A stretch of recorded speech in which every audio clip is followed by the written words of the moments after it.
In this episode of the Brothers Pod, we talk with Leo, who's one of the stars behind DSARM, and enjoy the show. In this episode, we talk about how they created the largest baseball content house. We got his story from going from baseball player to creator. And he took us behind the scenes of how they create their most viral videos. Let's kick off this episode of the Brothers Pod.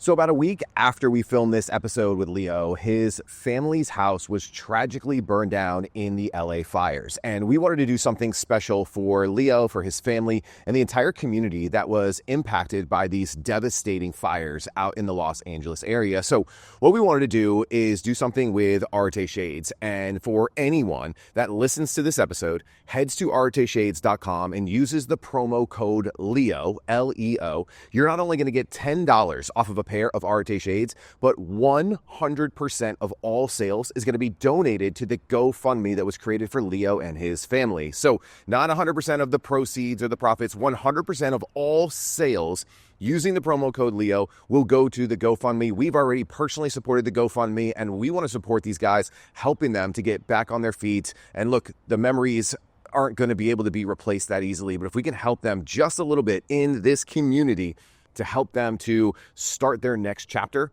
we want to do that. So go to areteshades.com, use the promo code LEO. It's going to get you $10 off any pair on the entire store, and 100% of all sales are going to go to the GoFundMe campaign. And hey, if you want 2 pairs right now for $49, you can go and check that out. And of course, we're giving away a free pair of glasses like we do in every episode. Just say some awesome words of encouragement to Leo in the comments using the code word Leo, and rooting for him to make that comeback, and for his family to make that comeback. Use the code word Leo in the comments to enter to win a free pair of any color, any style of Arete Shades that you want. So a lot going on in this episode. 100% of all proceeds going to Leo and his GoFundMe. Use the code word Leo in the comments to win a free pair. And I hope that you love this conversation. It's one of Colt's favorite YouTube creators, and it was a blast getting to know him. Let's check out this episode with Leo in the Bro Let's Pod. All right, Leo, man, thank you so much for doing this. We're super excited. Thanks, Leo. Pumped to be here. Thanks for having me on. Definitely. Yep. Let's start by talking about your baseball journey as a player. All right, so I grew up in Los Angeles, and I've been playing baseball my whole life. I played probably like you. I started Little League, except my town, we're funny, we don't have like Little League baseball. It was only like pony, to where it was like I think that's what it was called, where you could take leadoffs. It wasn't like you couldn't steal, you could take leadoffs. It was more like high school baseball from a young age. Super competitive league. They actually cut kids that were like probably around your age, which was like an unbelievable thing at the time. And so that kind of built this competitive nature in me, and that's how I started to find my love for baseball, because I wanted to be on the team. I wanted to make the All-Star team. I wanted to, be on the same team as my friends, hit a ton of home runs, do everything that, a baseball player wants.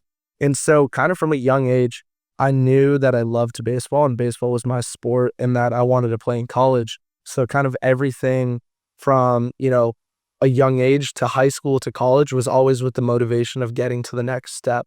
Like, to me, I found my motivation for baseball because I wanted to go play college one day.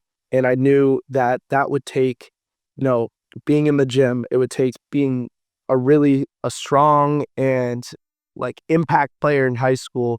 And it also took, being on a travel team, playing scout ball and doing all those things and going to events. And so I kind of knew, I looked at baseball with the greater perspective of, I want to be a college baseball player one day. So I know I have these things to do, but I also really looked at it from a minimal scale of, I need to get to high school and I need to be the best baseball player I can be in high school. And kind of like in a micro way, how can I find a way to get on the varsity field quickest?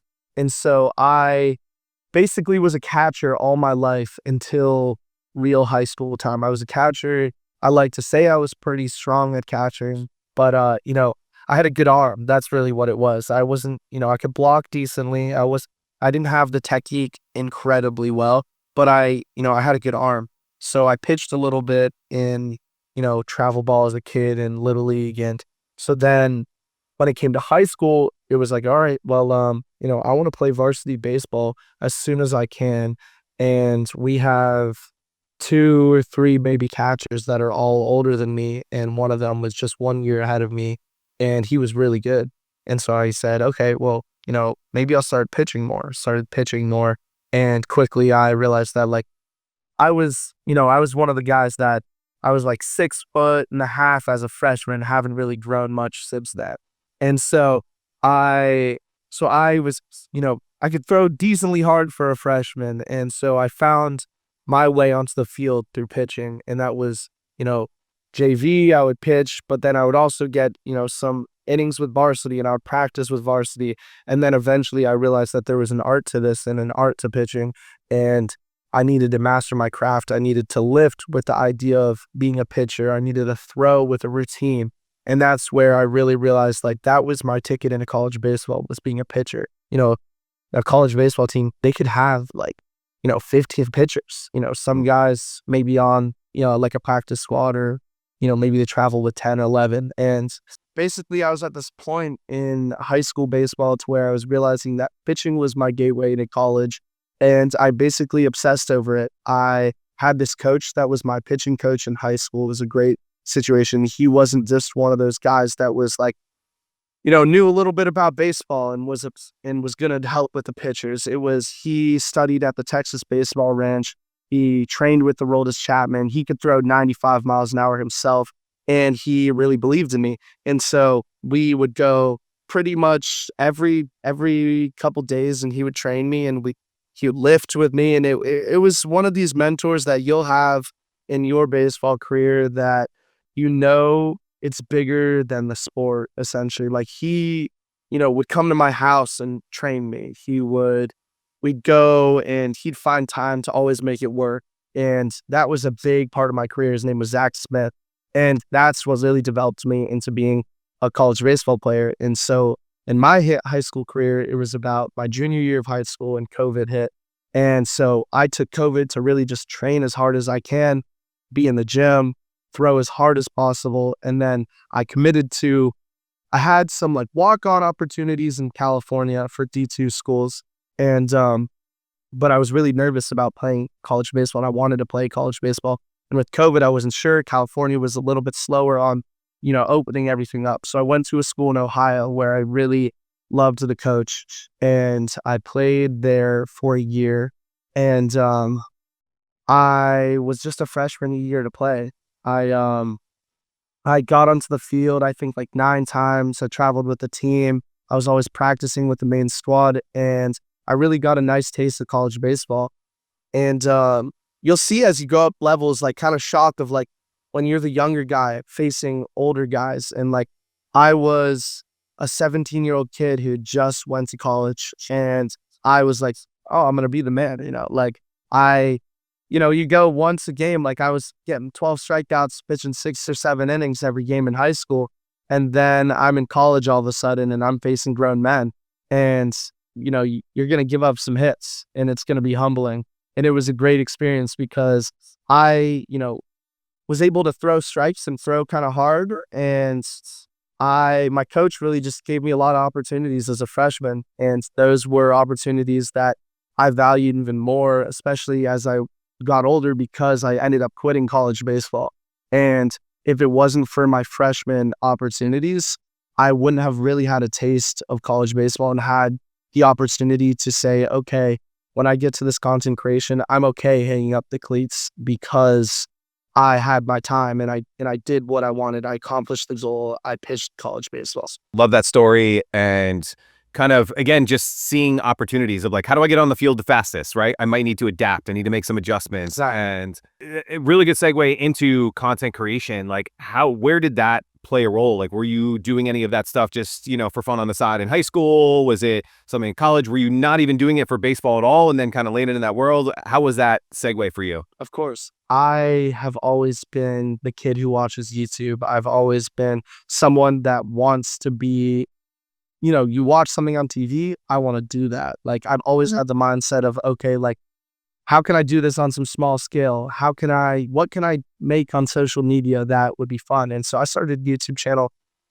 I would say when I was about 13, maybe younger. So and it was, YouTube wasn't as prevalent as it is today. It wasn't something that kids like you could do. Or I mean, it was something that kids like you could do, but it wasn't as, it didn't seem as plausible or, at the scale. I mean, you're sitting there with your dad and you guys have a sweet studio. You got a sweet mic. Like, this is an awesome situation. And so I was like an obsessive fan about baseball. I had a channel that was just about baseball, cards and autographs. And eventually it was a channel with one of my best friends. And we would just review baseball cards. We'd open packs. We'd go get autographs. We'd, talk about our autographs. And it was just like something that I was obsessed with at the time. And I wanted to talk about it. And that's probably where I saw my first like taste of real social media. We had a couple videos with like 20,000 views, 1,000 views, 500. We had 500 subscribers, and I was like, wow, like this is something really cool. And it was something that at the time I was honestly a little embarrassed about too, because to me I was doing like something that appeared to be like weird. I was like talking with my voice on YouTube and my face, and I was like, I don't want to tell this to the kids at school, but now it's become this thing where it's like, if you're not doing it, like, people are, or if you are doing it, people want to get involved in somehow. Like all your friends, I'm sure they're like, wow, like you have this YouTube channel with your dad, like you have a legit setup, you have this, it's something really cool. And so I had my first taste of social media there. And then I kind of took a lapse there once I went to high school. And about junior year of high school, like I said, COVID hit. And I needed something to do. And what I put my time towards was, doing what I had to do for school, because school is always important. And that was big in my family. But I had a ton of free time and I didn't like to just sit and watch TV. So I lived in the gym, lived in my backyard throwing into a net. And I also streamed video games on Twitch. And so it was a perfect time for Twitch. It was before a lot of these like IRL streamers were around. It was more video game focused. And I've always been, as I'm sure you are, because you have the courage to have a podcast, I've always been the kid that was more comfortable talking on camera, was more comfortable talking to people, public speaking, strangers, that sort of thing. So I kind of had this talent that people had told me, like, it's really so cool. You're comfortable speaking. And it's something that honestly just kind of came naturally to me, and I'm very thankful for. And so my thing on streaming was I wasn't really good at video games. I was all right at some, but I wasn't insane. But my thing was like, this was COVID, and there was a ton of kids and a ton of people that were looking for someone to talk to, looking for something to do. And my place was kind of like, it was a place where you could just be a friend and we could chat, and I was funny. I was like more of an entertainer than a video game player. I wanted to talk and interact with my community. I invited them, like we did viewer games. We did like stuff where everybody could get involved. And I was not a great player. Like I said, I just was someone that I was always talking to people in the chat. I was always communicating, and it ended up being like the safe place where like, these kids could watch my streams and have a fun time. Or maybe it was like a YouTube thing, like, sitting at home, they're not just staring, they're doing something, they're getting involved. And I really encouraged other people to start doing stuff like I was trying, because I was just a kid who literally picked up Twitch and was like ready to try it. And then I eventually grew to about like 20,000 followers on Instagram. I had this other Instagram for my Twitch. And then I had about like 8,000 followers on Twitch and like 50 viewer average. And it was this real taste now of social media. I'd gone from, being a kid and getting a couple thousand views on YouTube to having an average viewership of 50 viewers. And sometimes people would come in and I got donations for like $500. I got donations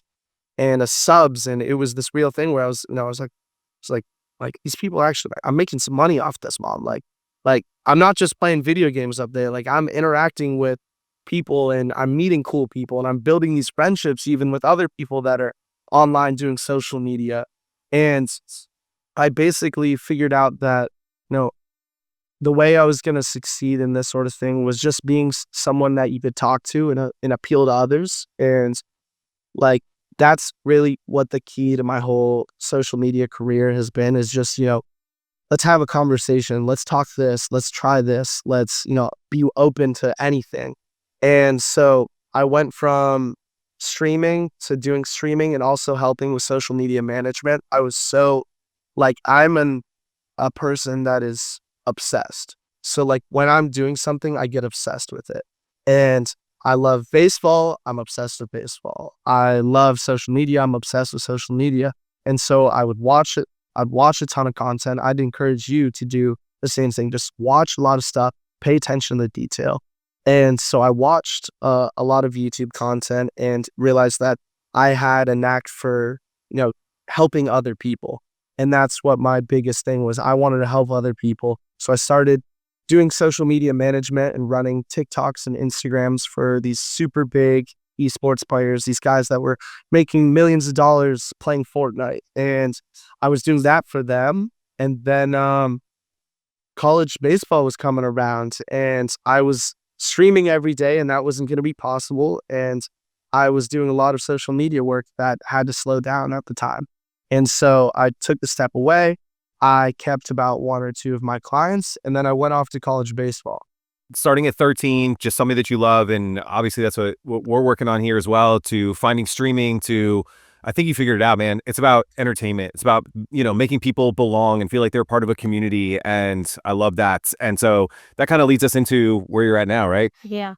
How did you, Dan, and Tony meet to start creating content? Before I say this, I think you guys have such the right idea. It's like you have two options in social media. You can be known for being the best player, the best thing, like the best something.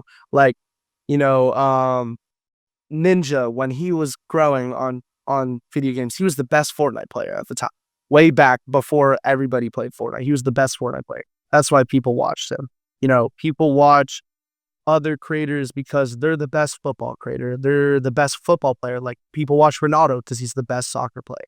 But you also have this other opportunity to be an entertainer and basically convince people to watch you, not because you're the best at playing something or the best at doing something, but because you are engaging and you're entertaining and people love to interact with you. But the way I met Dan and Tony, it's a funny story. So I had finished my first year of college baseball. I have felt, I'm missing this a little bit more. I have this time going into the summer. I'd been following Dan. He was at about, I want to say 10,000 followers on Instagram. He had just, been uploading these videos at Bridgeton where he was going to prep school. And he had just started this podcast with Joe. And he had gotten more into social media content. And I had been like, you know what, let's go reach a DM. Let's talk. We had talked once before about him coming out to school in California. And we just kind of hit it off. And I said, yo, let's get on a call. Let's interact. Let's talk. Because it seems like we have similar minds and are wanting to do similar things. I had known a lot about YouTube, invested a lot of my time. Dan was obviously fascinated by YouTube and wanted to do more. And everybody needs help. And so I reached out to him. We got on the phone. We ended up talking for 4 hours. And he happened to live about 10 minutes, one town over from where my aunt lives and who I go visit all the time in New Hampshire. And super small towns, New Hampshire, Massachusetts. And so I was like, I'm going to visit family in about a week. It kind of worked out perfectly. We just talked on the phone. I'm going to visit family. Let's go throw and talk content. So went through, and this is when we were both really invested in playing. And so we went through, talked content, and I was like, and I've kind of always been this bold kid of if I find someone I like and I find someone I know, I really start trusting them a lot. And I said, hey, dude, come out to Los Angeles, stay with me. Let's go make some content. Let's go to the All-Star game. Let's try and find a sponsor and just see what happens. And so that was the plan, was let's go out to LA. And Dan and I kind of instantly clicked. He knew what I was thinking about. I was on top of his mind as well. And so from there, I started helping with our, at the time, podcast Instagram had just started. And it was just going to be clips from podcasts. I was doing clips. I was coming up with graphics. But at the same time, we had started just instantly clicking, talking every single day for hours about YouTube ideas, this and that. And that's where it really developed. And Dan came out to Los Angeles. We stopped in Arizona, went and did a video with Eric Sim, which was like a surreal moment for me and surreal moment for him. And we're in a mall, and we're like, we have these hats we want to get custom made. Let's go to Lids. We're like, should we go? Should we not? Like we're kind of running late. I was like, let's just go to Lids. And so we go to Lids, and there's this kid in there, and we're just talking to him. We're like, can you do this hat? And he's like, it's probably not possible, blah, blah, blah. We tell him I was like, oh, we're here making YouTube videos or something. He's like, oh, no way. I'm working on the graphic design team for ASU Athletics, Arizona State. And so I meet Tony, and Tony's this go-getter kid. And I'm like, Dan, you got to come upstairs. Like, Tony's like, I met this guy, Tony. He's awesome. He's like, I'm in line for Chipotle. I'm like, dude, come upstairs. So we meet him, grab his number. He ends up doing a couple graphics. And then, he's just kind of working on graphics for the podcast behind the scenes. But you could just tell Tony was, talented and also wanted more like us. And so eventually Tony's like, I'll come film for you guys. He had a filming background as well, but we had one filmer already. And basically we had developed, Dan and I were now in the idea of just, we're a duo making YouTube videos. Tony's helping with graphics. He's killing it. And then it's like, okay, we're a trio. Like Tony wants this. Tony's down for it all. He flies to Miami on his own dollar. And we had a trip that we were going. It was us three and Tony, of our other videographer, Cam, who's kind of been there since the start as well. And we were like, dude, we don't have a place for you to stay though. Like, we have this Airbnb booked. It's like, I'll sleep in the bathtub.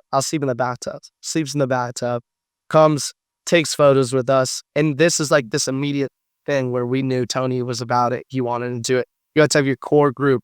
It's you and your dad.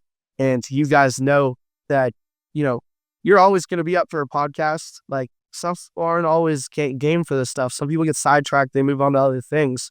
And commitment and consistency is the thing that I've learned is how you succeed at anything. And consistency, it's like, doesn't mean doing the same thing over and over again. It means doing the same thing and evolving and staying consistent and trying different stuff out, but always doing something by uploading or posting. And Tony was really like, he was about that too. And so we became this trio. Tony was filming.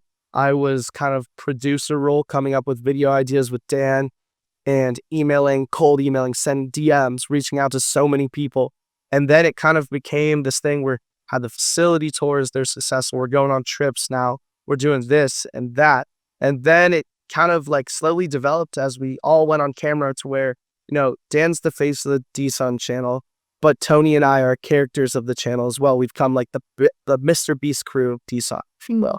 And now, so the videos are more personal, and we do like challenges where we're all together. We do reviews, we do this and that. And we've always had the podcast Instagram in the background.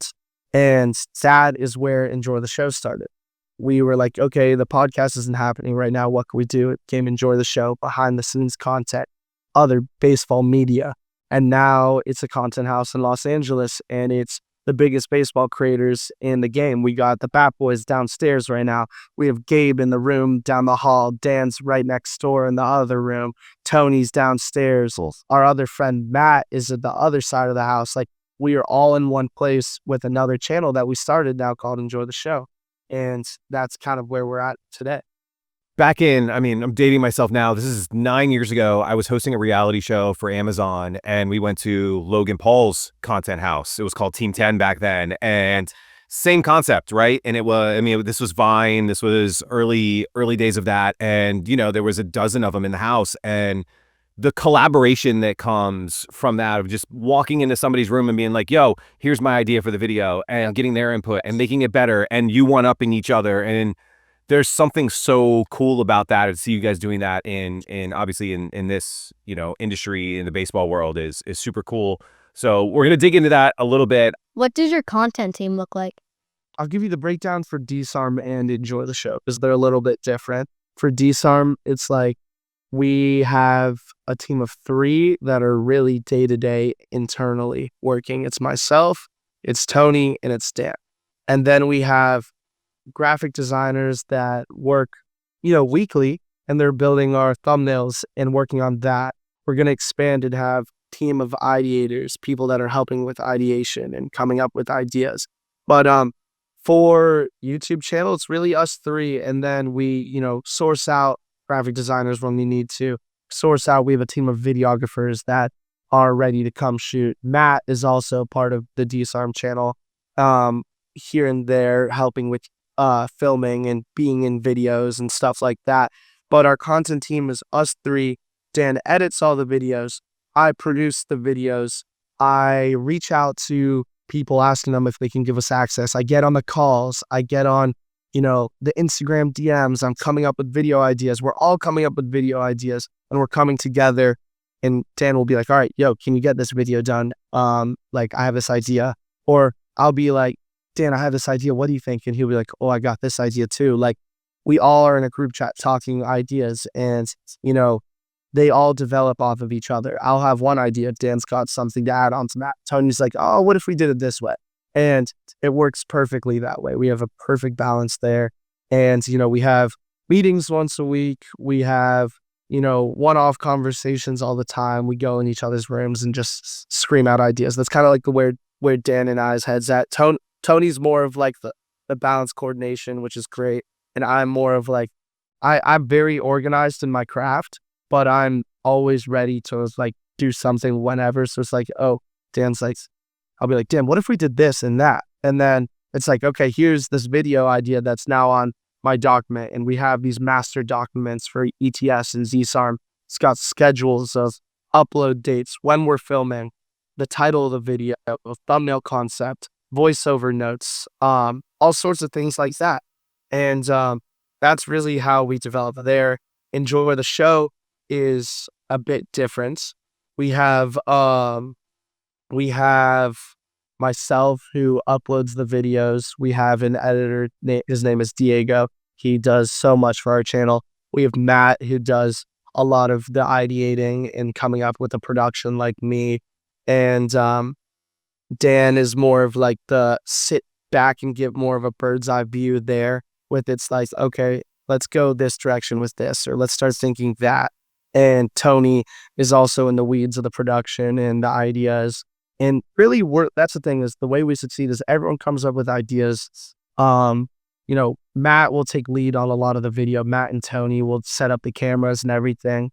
And I'll come up with like titles, how we're going to start it, where we're going to film it. Dan will be like, okay, this is how we're going to do a voiceover. So we all collectively work as a team.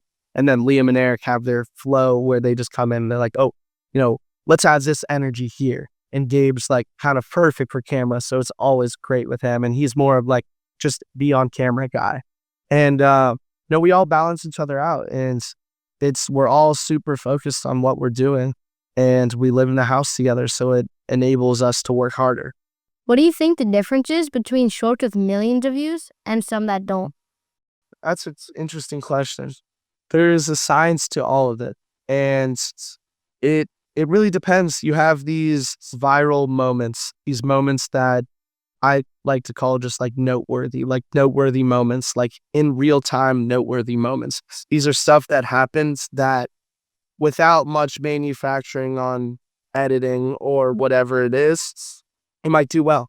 Like Max Clark, absolute stud. Post a video on TikTok, Max Clark getting drafted, Max Clark hitting a home run. Yeah. Automatic 1 million views. People love that. You don't have to do too much. Right. And then it's, getting into real YouTube style. You're thinking, okay, retention. That's something that we're obsessed about. How can we keep people like yourself? How can we keep our viewers locked into the video? That starts with the first 5 seconds. It starts with energy. It starts with pace. It has, editing. Our editor is completely focused on retention and working on, pop-ups, sound effects, subtitles, everything like that. And that goes the same for shorts and making these super viral moments. But, you have a balance. You have the Bat Boys shorts. These kids are studs, like the best at what they do. They're not kids, but I call them kids. They are the best at interviewing on Instagram.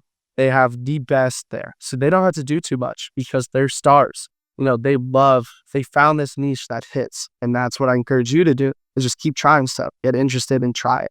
And they found something that hits at a high quality. And so their stuff is going to do well based on them because they ask interesting questions. Liam speaks Spanish. He talks to them, the Spanish speaking players. And that's a huge, connection to a lot of people.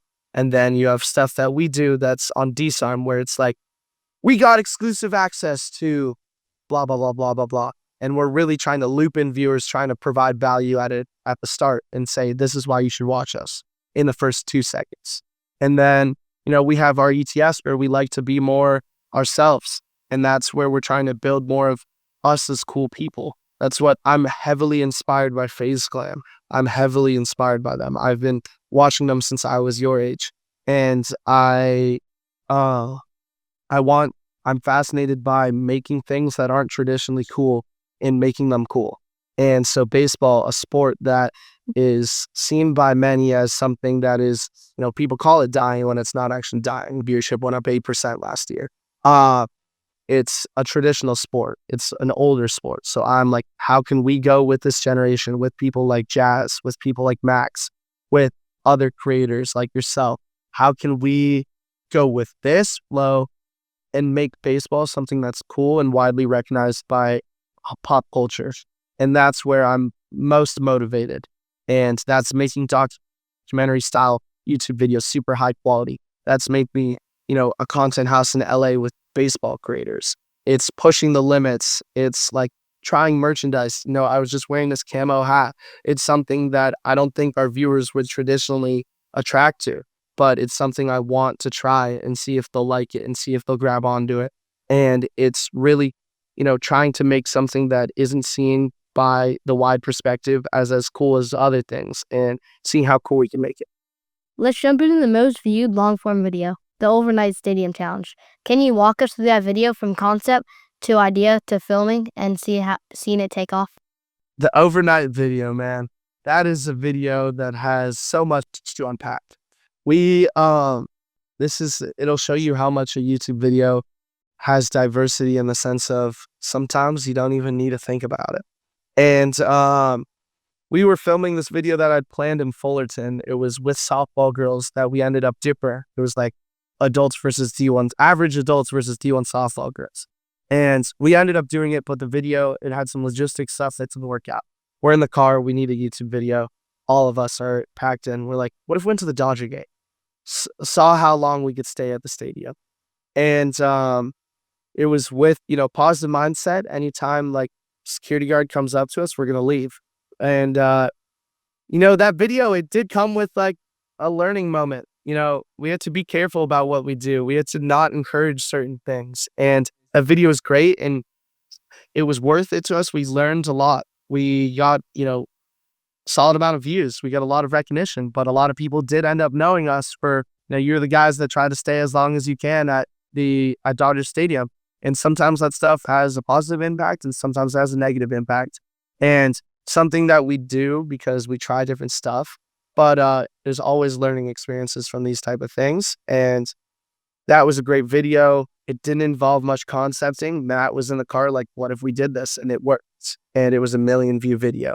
And but then there's also like another 1 million view videos, Max Clark. Like I said, someone that you don't really need to do too much to, and it works. And then we have the softball ones, and that is extreme calculation. Dan and I have these ideas, and then I go to Fullerton and pitch them the idea, find these really cool girls that are motivated and great athletes, and they want to be in a video.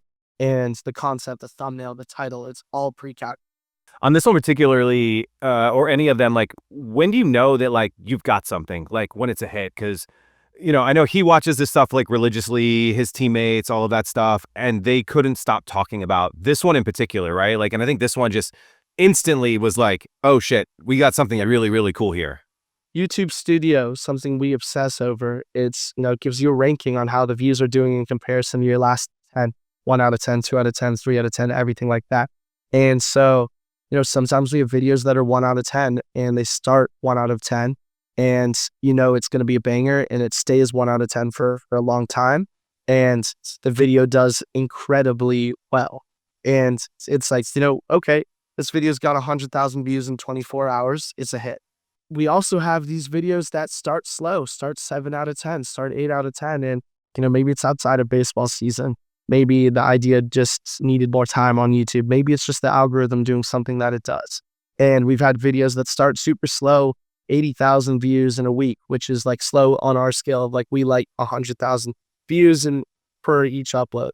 And then a video went up to 700,000 views. That's just, maybe something in real time happens. People get more interested in softball. Maybe we have other videos that do well and they're recommending this one, or they start watching this one and it catches traction. The overnight one, it's just one of these classic videos that people are super interested in. It's pushing the limits. It's, something that you don't see on YouTube everywhere. And it seemed organic because it was organic. And it's a dramatic type of concept. It's something that has stakes, and stakes are something that we learned from our last manager at Night Media. And he just said, we want to have stakes in every storyline. Even if you're building a facility tour, which we had never done with stakes, is like, we want you to stick around to the end of the video because not only are we doing a giveaway, but we're going to show you something that has never been seen before at the University of Michigan. Or stick around to the end of the video because we're going to see who's going to be here the longest. Whoever is here the longest wins this or that. It's building stakes to everything. And it gives the viewer a reason to stick around. It helps your average view duration. It helps, converting viewers to subscribers and rewarding them by watching the whole video. And that's where we really, learned how to build into this YouTube channel, not just making YouTube videos that we know will hit on the algorithm, but everything we do has stakes to it. We're going to film, let me think of what we have coming up. We're going to do probably a video with Bobby Witt Jr. in January. And it's like, we've done 2 with him already. And it's okay, say we do this day in the life. Like, how are we going to build stakes there? I haven't even thought of this. I'm just kind of like workshopping this here. It's like, okay, Bobby Witt Jr., we have ideas. Okay, we want to do an updated day in the life with him. Okay, so maybe the video's like 24 hours with the youngest, or the best prospects, the best young prospects in baseball. Maybe it's 24 hours with Bobby Witt Jr. Maybe it's 24 hours with the next star, or the titles really take a lot of workshopping, but you build the story, you build the stakes. And so, okay, so maybe we're doing a video where Dan gets to work out with Bobby again. Okay, today we're going to be going through Bobby Witt Jr.'s day in the life. You're going to see his real routine. You're going to see where he lives, his where he works out, what he eats. And at the end, I'm going to be training with Bobby to see if I have what it takes to be the next star of baseball, whatever it may be. And that's the stakes to a viewer. Yeah. Okay, we're going to watch this, and then eventually we're going to see Dan lift with Bobby, and we're interested in that. And that could apply to everything. I love that. I love how meticulous you are on some of that stuff, and the stakes is something. I think it's just a big reason to get people to stick around, right? Retention is key. Totally. And we learned that from a guy by the name of Andrew Pelosi. We were with Night Media, and they represent like the top YouTubers. Like they used to represent Mr. Beast. They represent Jesser, and he learned a lot from them and also taught them a lot. And we were lucky to kind of absorb this information.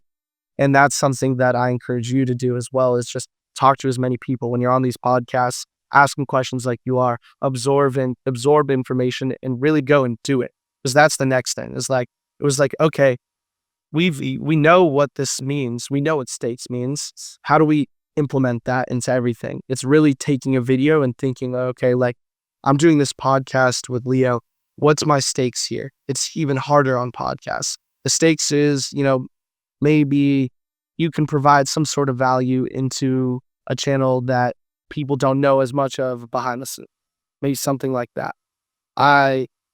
It's harder because I don't want to toot my own horn, but it's like, you got to go to any content you're making. Like, how can I provide, some sort of value and add stakes to it? And that's one way of going about it, though. There's other ways, just being organic and being yourself. And some people really latch onto that.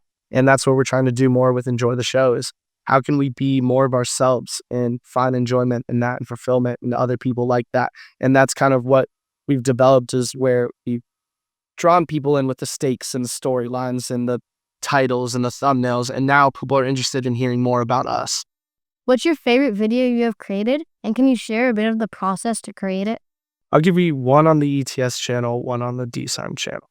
Favorite ETS video or favorite DSARM video, I'll go first, was probably the World Series. That, I've made a lot of videos with Dan and the team and have loved them, and some that perform very well and some that are just like more fun to make.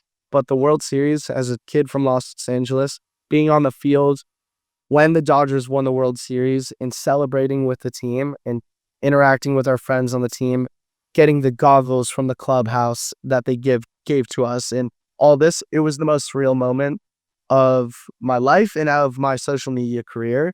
And that by far is my favorite video on DSARM. And on ETS, I would say my favorite video would be our house tour. Because that one, it was just like, Oh, that's cool. I grew up watching MTV Cribs. I grew up watching that sort of stuff. And I really felt like, wow, this is a cool moment. We're in a content house in LA, just talking about the house we live in.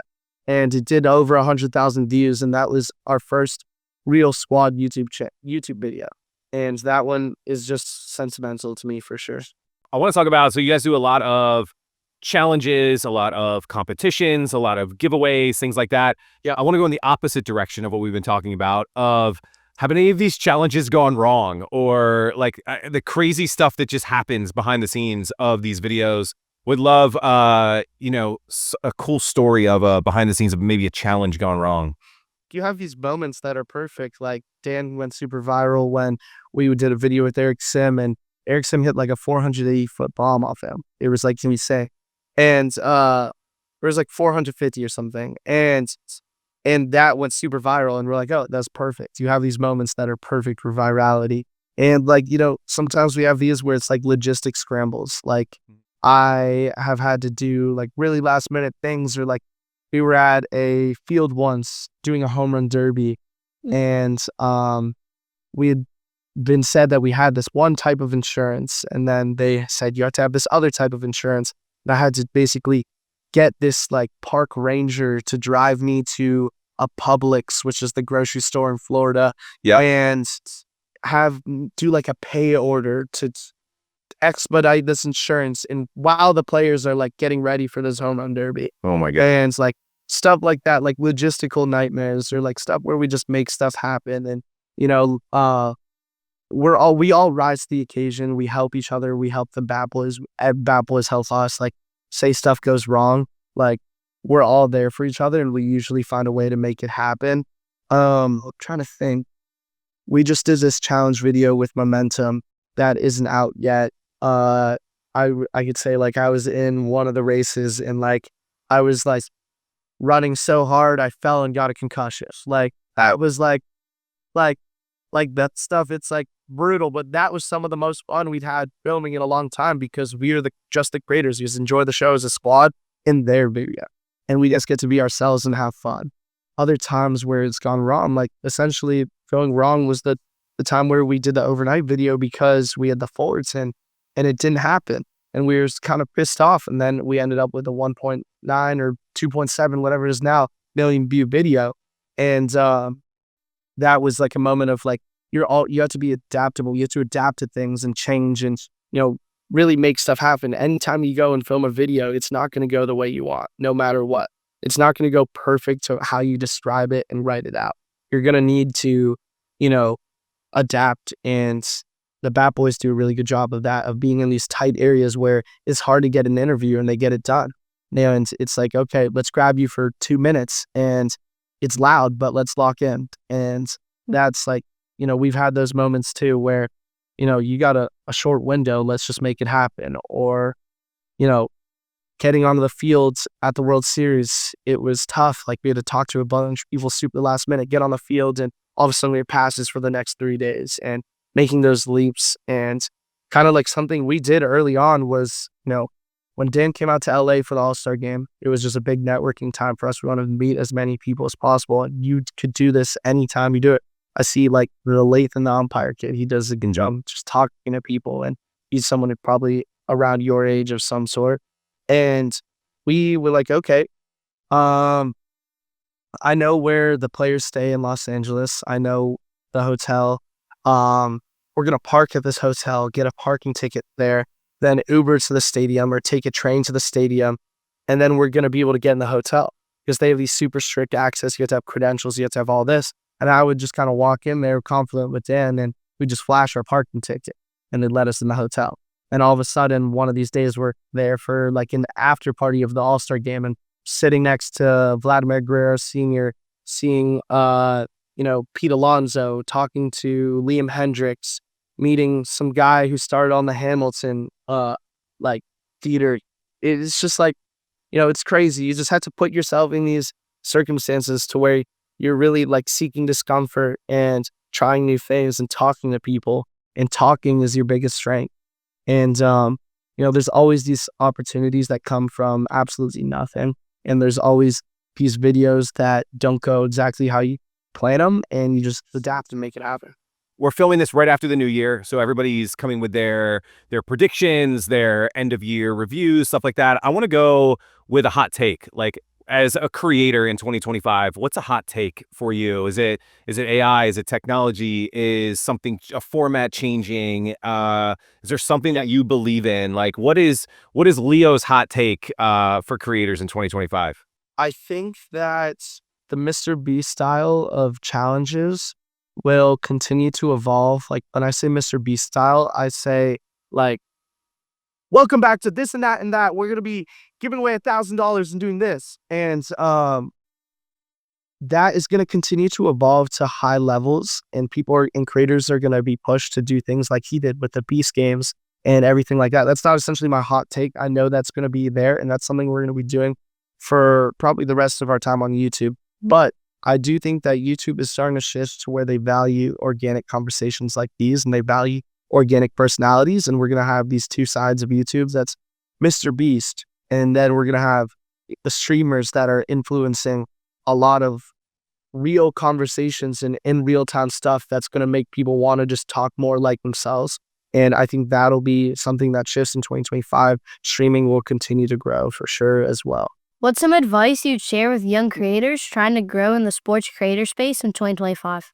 Something that people have always told me and I've absorbed and really felt was impactful is just trying new things and trying different stuff, like not being afraid of trying something, especially when your age, dude. Like, I am 21 years old now, and you have time to figure this out. And it's like, you can try so much before you're even like, I'm still young. And so you could try so much until, you get to a point where you find something that is working. So keep trying, keep innovating. Don't do the same thing over and over again if it's not working. Keep doing something if it's working and evolve with that. But, I see so many creators that I try to help, and it's no knack to them. It's like, Leo, like, can you help me with this? Can you help me? Why am I not getting views here? Or why are brands not wanting to spend money on this and that? I'm like, dude, look, like, really take the second to look. Like, views aren't going up because you're doing the same thing over again. And, people aren't going to spend on something that isn't evolving, and views aren't changing, and it's just a plateau. You have to always try new stuff, and it might not work, and it might, say you try 20 different things, 19 of them might fail, and one might, give you a glimpse of success. And that's something I would advise to you, is just to try, and, eventually you'll find these things that work, and you'll ride them and as long as you can, and you'll evolve with that, and then new things will come from that, and you'll meet people that push you to, want to do different content or try different formats. But definitely consistency with trying new things. That's like where I think I have to explain my words of consistency, because some people think, just keep posting. But consistency to me is just always posting, but always evolving and always thinking of new ideas and not forcing it, but trying stuff. And that it sounds like a contradiction, but it's like, you don't want to do something that feels forced. You want to do something that you attract to. We make videos for our 15-year-old selves. We know that we love that kind of stuff. So try stuff that you're passionate about and evolve if it doesn't work. And, it sometimes takes time for it to even show you a glimpse. But if you're spending a year doing the same videos and you're not seeing much success, there's a reason why. And it's because that one thing isn't working out. But that's it. Okay, hey, that was fun. That was great.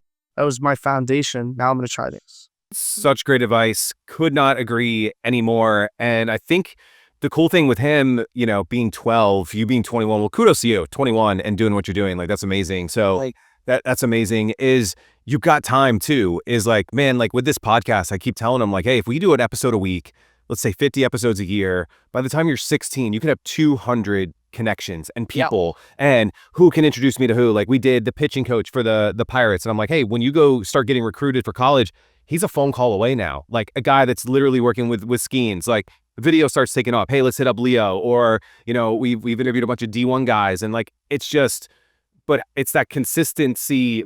I agree, of finding the format that's going to work, but then just continuing to do it, over that long period of time. Like you started at 13, creating streamer videos, and it wasn't streaming gaming videos, but that evolved and opened doors for the next thing, and it opened doors for the next thing. Exactly. And you got to show up.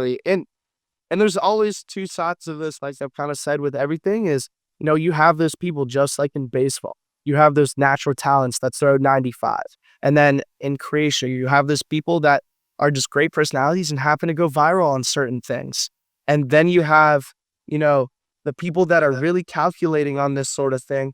And you have those people that when you look back, you see some of your favorite creators, they were trying something completely different when they were your age. They were doing something on YouTube. They were doing this and that. And you'd be surprised if you really look deep into it.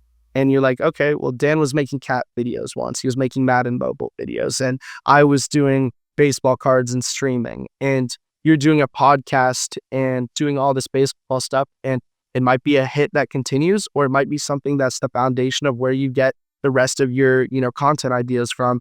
And it's the start. And that's what's really important, is just starting at a young age and finding what you like and keeping at it. Because, you'll get to a point where, you'll be in high school and you're going to get busy and you're not going to want to do this stuff. And, you want to definitely enjoy what you have in life, but, you're going to have such an advantage going anywhere you go if you have a personal brand. That's what I think is, that would be my word of 2024's, my 2 words, is just personal brands. Like, if you have a personal brand in anything, you have an advantage. I even tell my mom, who's a lawyer, I tell her, like, you start social media. Personal brand is everything.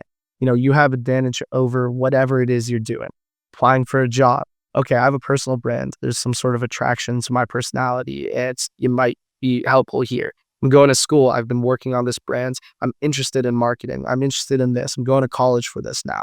Okay, now, say you're playing baseball and the media team is like looking for someone to do on-camera work. Okay, well, I've actually had a YouTube channel my whole life. It's easy. There we go. Dude, I want to thank you for your time. We got one quick rapid fire session left, and we'll let you get on with your day. But I could not agree more with the advice and everything you've been sharing. And so I'll let Cole take it away. Rapid fire round with Leo. Let's do it. Let's Who's do the it. coolest person you've worked with? Did you say the best person? Coolest. Coolest. I'd say Erickson, Max Stark. 2 good people. Two good answers. I like it. What's your favorite MLB stadium you've been to? Petco Park. If you could create a video with anyone in the world, who would it be and why?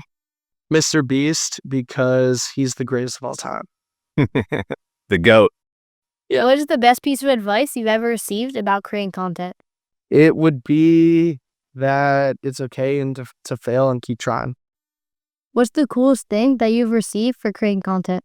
That may be custom suits tailored with Rawlings gold glove patch on the inside and our brand Enjoy the Show. That was really cool. That's pretty sick. I love that. Leo, thanks so much for doing this today. Obviously, we'll post the links up. Enjoy the Show on YouTube. Enjoy the Show on all socials, as well as the DSARM channel. Anywhere else that we can point people to, or anything fun you guys are working on that you want to kind of give a shout out to as we wrap up today? Yeah, just stay tuned. We got a lot of stuff planned in 2025, and keep watching your guys' channel because I had fun today. And thank you so much for having me. Awesome. Yeah, thanks, Leo.